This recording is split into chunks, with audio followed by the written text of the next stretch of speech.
The editor of Britain's Guardian newspaper is staying defiant, flat out denying his paper was aiding terrorists by publishing revelations on the scale of global surveillance. He was being grilled by a parliamentary committee which questioned whether the paper is encouraging terrorism. To RT's Sarah Firth now, who's covering the hearing for us in London. Sarah, it wasn't easy, but Rusbridger somehow managed to stay calm and cool through certain parts of that hearing, didn't he? Well, what a hearing it was. It was lively. At times it got quite heavy-handed, I think it's fair to say. As you said, the editor of the Guardian newspaper managing to answer all those questions. But some of the questions, I think, will have raised some eyebrows, certainly. We heard at one point an MP ask Alan Rusbridger, "Do you love your country?" Now, that wasn't the only question that is going to be raising eyebrows. We also heard one MP seemingly compare some of the Guardian disclosures of the Edward Snowden files to the leaking of secrets to the Nazis. Let's take a listen to that. Mr. Ellis, is that a question? If you'd known about the Enigma code during World War II, would you have transmitted that information to the Nazis?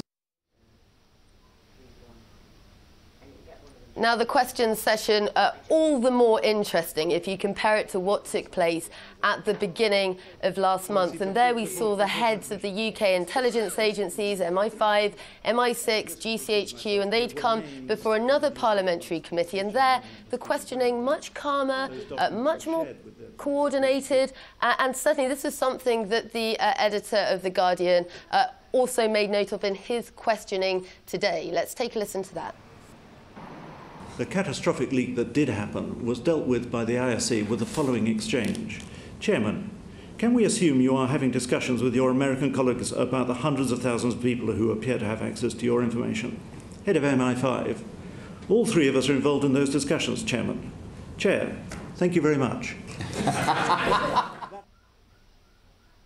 Now, coming towards the end of that session, we heard Alan Rusbridger asked if The Guardian would continue to publish revelations, and he said that they wouldn't be intimidated, but they wouldn't behave recklessly. And that was quite important, I think, in today's session. He really made note of the level of scrutiny that the journalists involved in publishing these stories undertook, and saying that they have behaved responsibly and have sparked this debate now about the scope of the surveillance that intelligence agencies in this country have undertaken. So certainly I think this debate not going away anytime soon. Sarah, thanks very much indeed for that. Sarah Firth live from our London studio. Writer, journalist and blogger Glyn Moody says that he believes this hearing is all show and no substance. It's theatre because it's actually for internal consumption. It's really for the United Kingdom, and David Cameron is trying to demonstrate that he's the strong man, that he's tough on terrorism, that he's not going to let journalists, tell him what to do, and therefore he's coming out with these statements which for the rest of the world thinks pretty crazy, because everyone is saying, from President Obama downwards, that we should have this debate about what are the limits of surveillance and what kind of oversight should we have.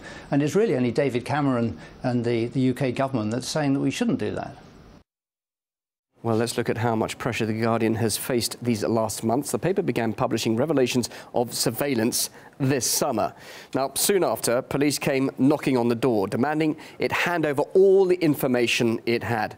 Now, that didn't work, so the paper was threatened with legal action, reportedly by figures close to David Cameron.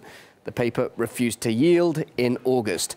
The partner of a Guardian columnist was detained under anti-terrorist laws, allegedly for carrying more incriminating data. And later that month, the paper was forced to destroy hard drives containing sensitive information. All that, too, failed to stop more revelations. And here we are now with the editor of The Guardian being grilled by MPs about aiding terrorists.